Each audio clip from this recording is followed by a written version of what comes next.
معزز خواتین و حضرات اور عزیز طلبہ، السلام علیکم۔ او لیولز 3248 کے ایک نئے موضوع کے ساتھ میں فیض الدین احمد حاضر خدمت ہوں۔ ہمارا آج کا موضوع پیپر 1 کا کوشچن نمبر 1 ہے، جو مختصر سوالات و جوابات پر مشتمل ہے۔ آپ کو معلوم ہے کہ اس حصے میں ایگزامنر آپ کے سامنے ایک آرٹیکل کی شکل میں یا کسی اشتہار اور بروشر کی شکل میں، کسی ہدایات یا گائیڈ کی شکل میں ایک مختصر سی عبارت پیش کرتے ہیں اور اس کے نیچے 6 سوالات درج ہوتے ہیں۔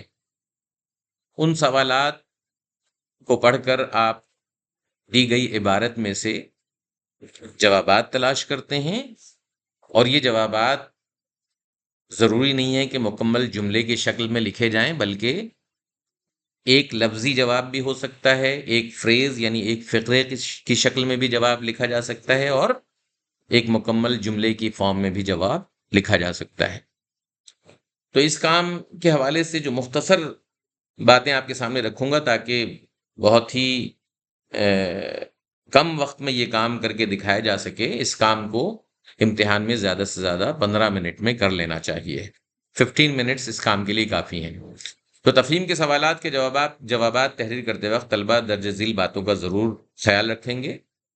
سب سے پہلے تفہیم یعنی بروشر یا آرٹیکل یا نوٹ یا رپورٹ، جو کچھ بھی آپ کے سامنے عبارت کی شکل میں موجود ہے، اسے غور سے پڑھیں گے۔ پھر سوال سے متعلق اہم معلومات کو پڑھنے کے بعد انڈر لائن کر لیں گے، خط کشیدہ کر لیں گے، اور اس دوران مختلف رنگوں کے قلم مفید ہو سکتے ہیں، اور آپ کے پاس دستیاب نہ ہو تو پینسل سے بھی انڈر لائن کر کے نمبر لگائے جا سکتے ہیں۔ دیکھا گیا ہے کہ کچھ طلبہ جو ہے وہ بہت سی معلومات کو ایک ساتھ ذہن میں نہیں رکھ پاتے، اس لیے مناسب ہے کہ دو سوالات پڑھ کر ان کے جوابات کو انڈر لائن کیا جائے، پھر 2 سوالات پڑھے جائیں، اس کی ریڈنگ کی جائے، اور اس کے بعد جوابات کو انڈر لائن کیے جائیں، اور آخر میں دی گئی سطور میں ان جوابات کو تحریر کر دیا جائے۔ عبارت میں کسی جواب کی تلاش میں اگر مشکل پیش آئے تو ایسے جواب کی تلاش میں وقت ضائع نہ کیا جائے، بلکہ دوسرے سوالات پر توجہ دی جائے۔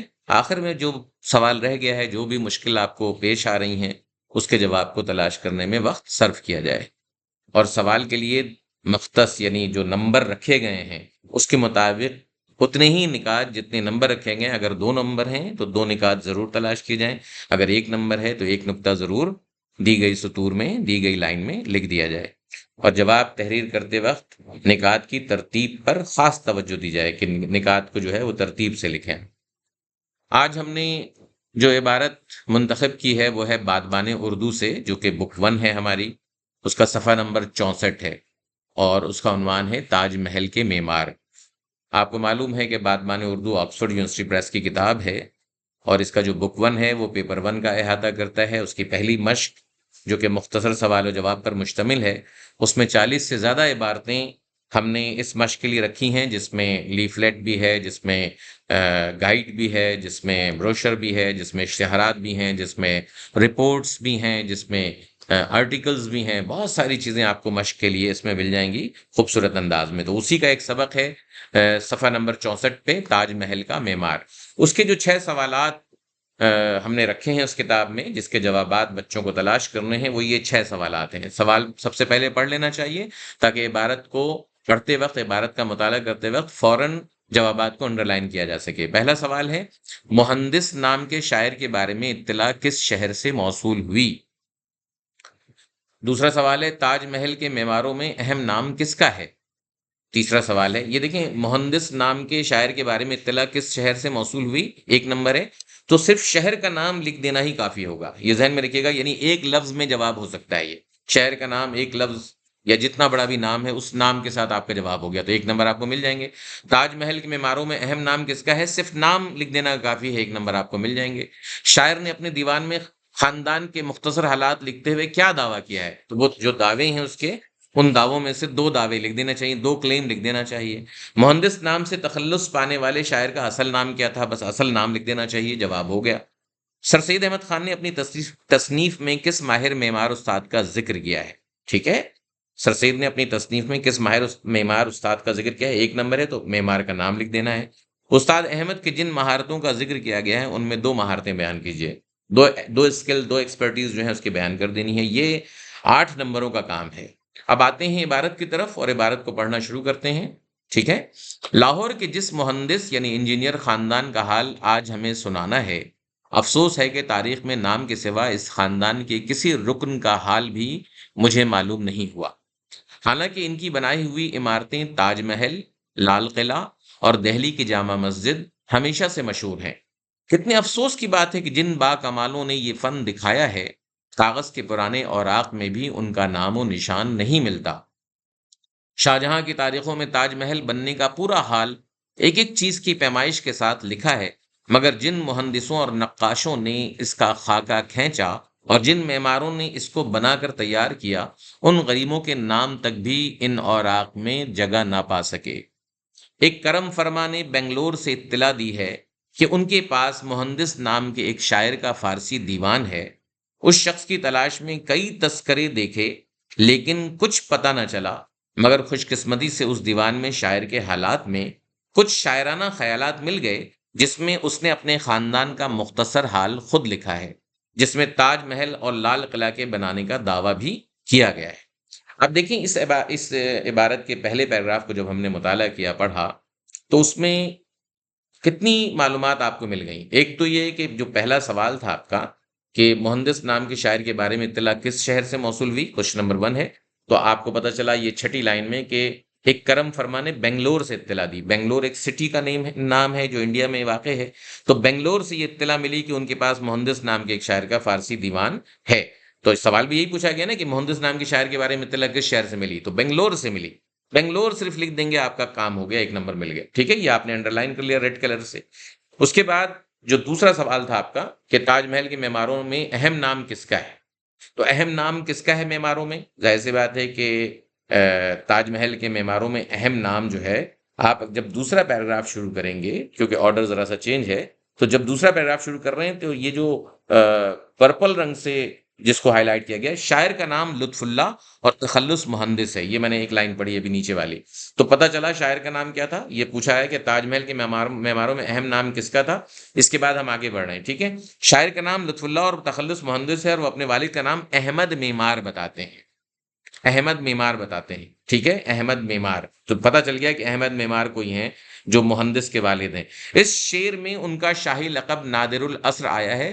وہ اپنے والد کو استاد احمد لاہوری بھی لکھتے ہیں۔ ان کے حالات کا سراغ تاریخ کی کتابوں میں نہیں ملتا، البتہ قلعہ دہلی کی تعمیر کے سلسلے میں مورخوں نے کہیں کہیں ان کا نام لیا ہے۔ سر سید احمد خان نے اپنی قابل قدر کتاب آثار السنادید میں استاد احمد کا ذکر ان الفاظ میں کیا ہے: یہ اپنے فن میں بے نظیر اور ہندسہ و حیت میں عقلیدس کے ثانی اور رشک عرش میدس تھے۔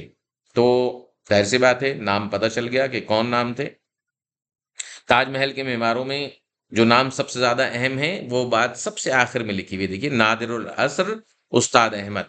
تو ذرا سا ہم آگے اور بڑھتے ہیں، پھر اور دیکھتے ہیں کہ جہاں جہاں ہم ہائی لائٹ کر سکتے ہیں۔ اب یہاں پر ہمیں 3 باتیں معلوم ہو چکی ہیں۔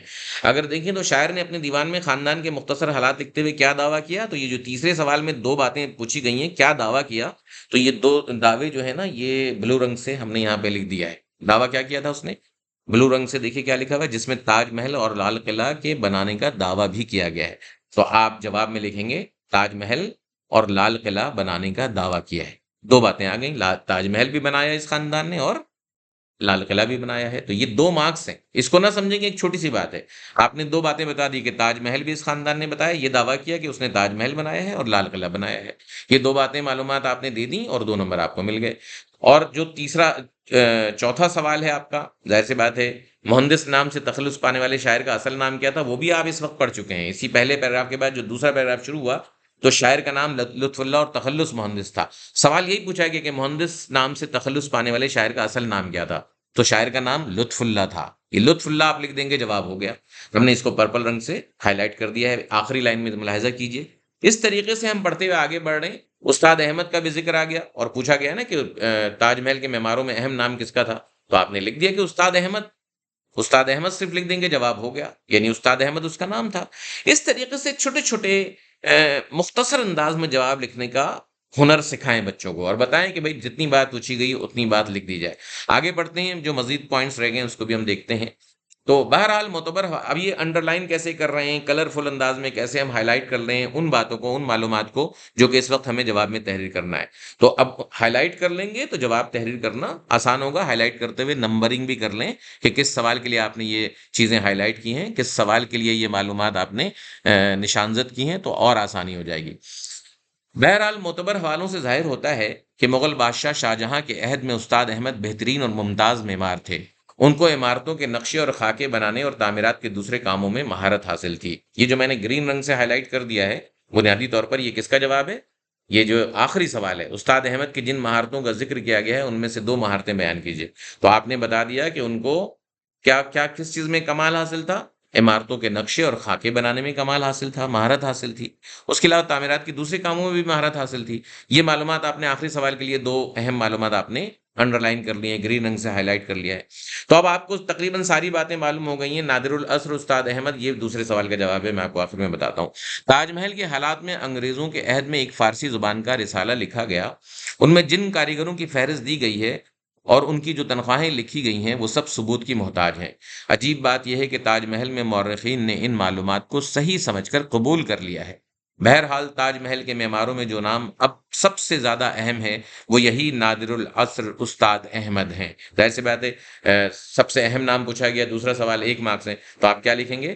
نادر العصر استاد احمد۔ نادر العصر اس کا لقب تھا اور استاد احمد ان کا نام تھا۔ تو یہ پورا پیسج پڑھنے کے بعد آپ نے وہ 8 نکات، 8 معلومات نکال لی 8 نمبروں کے لیے۔ ہے تو 6 سوال، لیکن 2 سوال ایسے ہیں جو 2 مارکس کے ہیں، 2 نمبروں کے ہیں۔ آپ نے 8 پوائنٹس کو نشانزد کر لیا ہے۔ یہ پروسیس جو ہے سارا کا سارا زیادہ سے زیادہ 8 منٹ میں، 7 منٹ میں ہو جاتا ہے، اور اگر کوئی بہت آرام سے سلو بھی پڑھنے والا ہو تو بھی 10 منٹ کافی ہے۔ اس کے بعد اب ہم آتے ہیں اس کے جواب لکھنے کی طرف۔ پہلا سوال ہے، مہندس نام کے شاعر کے بارے میں اطلاع کس شہر سے موصول ہوئی؟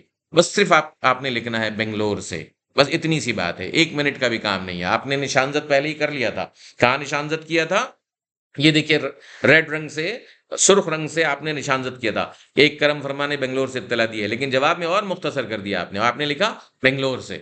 کہاں سے اطلاع ملی ہے؟ کس شہر سے اطلاع ملی ہے؟ بنگلور سے اطلاع ملی ہے، بس ہو گئی جواب، ختم ہو گئی بات، 1 نمبر مل گیا آپ کو۔ اس کے بعد دوسرا سوال پوچھا گیا، تاج محل کے معماروں میں اہم نام کس کا تھا؟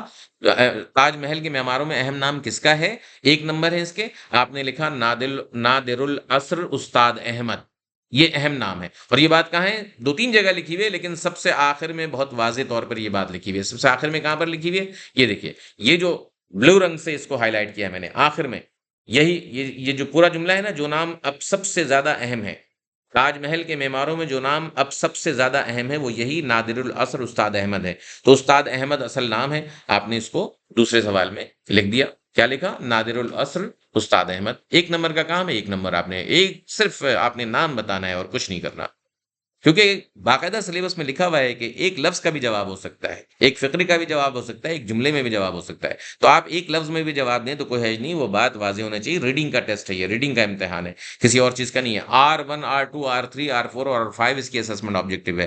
آپ کی تحریر کا امتحان نہیں ہو رہا ہے، آپ کی معلومات نکال کر کے عبارت سے یہ دیکھا جائے گا کہ آپ نے ریڈنگ کر کے ان باتوں کو سمجھا ہے کہ نہیں سمجھا۔ لہٰذا تیسرا سوال جب آپ نے پڑھا کہ شاعر نے اپنے دیوان میں خاندان کے مختصر حالات لکھتے ہوئے کیا دعویٰ کیا، تو آپ نے بتا دیا تاج محل اور لال قلعہ جیسی عمارات بنانے کا دعویٰ کیا۔ 2 عمارتوں کے بنانے کا دعویٰ اس خاندان نے کیا۔ یہ باتیں کہاں لکھی ہوئی تھیں؟ اگر آپ غور سے دیکھیں تو یہ باتیں کہاں پر لکھی ہوئی تھیں؟ یہ دیکھیے، یہ جو آخری لائن ہے فرسٹ پیراگراف کی، اور اس کو اگر تھوڑا سا اور پہلے سے پڑھیں، جس میں اس نے اپنے خاندان کا مختصر حال خود لکھا ہے، جس میں تاج محل اور لال قلعہ کے بنانے کا دعویٰ بھی کیا گیا ہے۔ یہ جو نیلے رنگ سے، بلو رنگ سے یہ ساری باتوں کو ہائی لائٹ کیا گیا ہے، یہ اس کا جواب ہے، تاج محل اور لال قلعہ بنانے کا دعویٰ۔ لہٰذا اب ان باتوں کا آپ نے یہاں پر تحریر کر دیا تیسرے جواب میں، اور یہ 2 باتیں ہیں، لہٰذا 2 نمبر مل گئے۔ اب تک آپ نے 4 نمبروں کا کام کر لیا 8 میں سے۔ چوتھا سوال بھی پڑھ لیتے ہیں، مہندس نام سے تخلص پانے والے شاعر کا اصل نام کیا ہے؟ 1 نمبر کا کام ہے۔ اب اگر آپ دیکھیں تو پہلے ہی پیراگراف جب آپ نے پڑھا تھا، دوسرے پیراگراف کا آغاز کیا تھا، تو اس میں لکھا ہوا تھا شاعر کا نام لطف اللہ اور تخلص مہندس ہے۔ یہ دیکھیے، یہ پرپل یا ڈارک گلابی رنگ سے یہ ہائی لائٹ کیا گیا ہے۔ اب اگر اس کو ہم نے دیکھ لیا کہ لطف اللہ ہے، تو اب اس کو چوتھے سوال میں چوتھا جو سوال ہے، 5ویں مارکس کا سوال ہے لیکن چوتھا سوال ہے، ٹھیک ہے؟ تو چوتھا سوال ہے، 5 نمبر اب تک آپ کے ہو گئے، کیونکہ سوال نمبر 3 میں آپ نے 2 مارکس کا کام کیا تھا۔ تو شاعر کا اصل نام لطف اللہ اور تخلص مہندس ہے، ختم ہو گئی بات۔ اور صرف لطف اللہ بھی لکھ دیں گے تو بھی آپ کو نمبر مل جائیں گے۔ ٹھیک ہے، اب 5واں سوال دیکھتے ہیں۔ سر سید احمد خان نے اپنی تصنیف میں کس ماہر معمار استاد کا ذکر کیا ہے؟ اب یہ ریپیٹیشن ہے۔ دیکھیے وہی استاد جو استاد یعنی احمد تھا، اس کا ذکر آثار السنادید میں بھی کیا گیا ہے، لہٰذا آپ کا جواب یہاں پر کیا ہوگا؟ استاد احمد کا ذکر کیا ہے۔ ٹھیک ہے، پہلے ہم نے نادر الاثر استاد احمد لکھا کیونکہ اس کا پورا نام اور لقب تھا، ابھی ہم نے بتا دیا کہ سر سید نے استاد احمد لاہوری کا بھی ذکر کیا ہے، اور وہ یہ وہی ہیں جو نادر الاثر کہلاتے ہیں۔ تو استاد احمد کا ذکر کیا ہے، یہ بات کہاں پہ تحریر تھی؟ اگر آپ نے پیسج کو غور سے دیکھا ہو تو تیسرا جو پیراگراف ہے یہاں پر باقاعدہ لکھا ہوا ہے، یہ دیکھیے، یہ جو ہم نے سر سید والا حصہ پڑھا،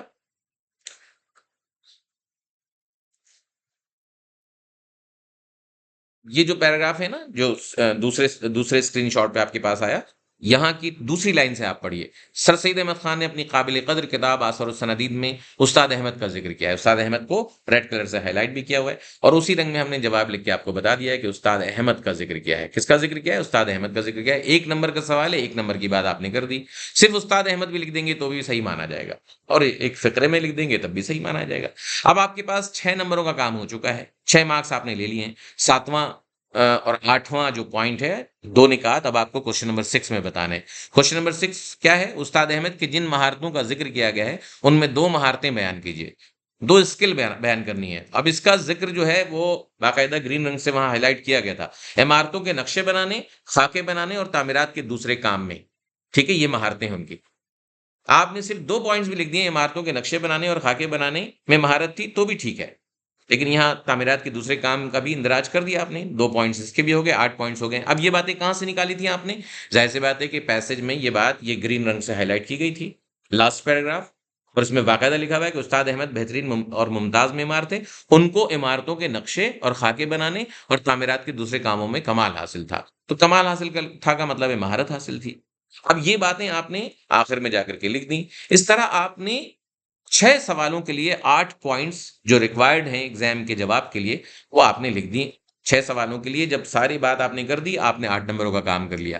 یہ سارا پروسیس جو ہے 15 منٹ کے اندر ہوا ہے۔ ٹھیک ہے، 15 منٹ کے اندر یہ سارا کام ہو جائے گا، کوئی اس سے زیادہ وقت نہیں لگنا چاہیے۔ آرام سے، میں چونکہ بہت سمجھانے کے لیے بار بار یہ باتیں کر رہا ہوں تو شاید 2-3 منٹ زیادہ بھی لگ رہے ہیں، لیکن 15 منٹ میں آرام سے یہ کام ہو جائیں گے۔ ٹھیک ہے، امید ہے کہ یہ بات شارٹ کوشچن آنسر کے حوالے سے آپ کے لیے مفید ثابت ہوگی، اور آپ اپنی کتاب کو سامنے رکھتے ہوئے بادبان اردو بک 1 اور بک 2 کو سامنے رکھتے ہوئے، خاص طور پہ جب آپ یہ والی مشق کر رہے ہیں تو یہ جو بک 1 ہے، یہ والی جو کتاب ہے اس وقت آپ کے سامنے، بادبان اردو پرچہ اول، تو اس کو آپ سامنے رکھیں گے۔ اس کا صفحہ نمبر جو ہے جو میں نے بھی اس وقت آپ کے سامنے پیش کیا تاج محل کے معمار کے حوالے سے، وہ سامنے رکھیں گے اور اس کی مشق کریں گے، اور ان ویڈیو کو دیکھ کر اپنے جوابات کو ٹیلی بھی کریں گے۔